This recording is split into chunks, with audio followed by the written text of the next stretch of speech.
नसीब हैं।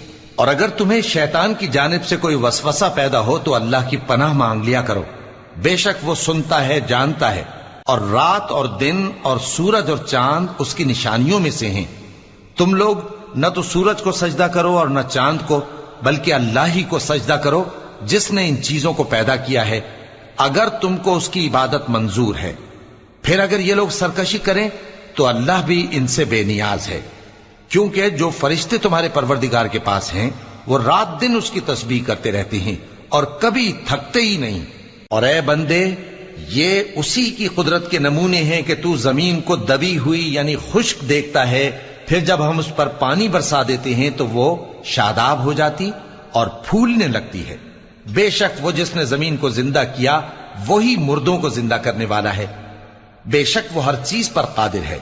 बेशक जो लोग हमारे अहकाम से इन्हिराफ करते हैं वो हम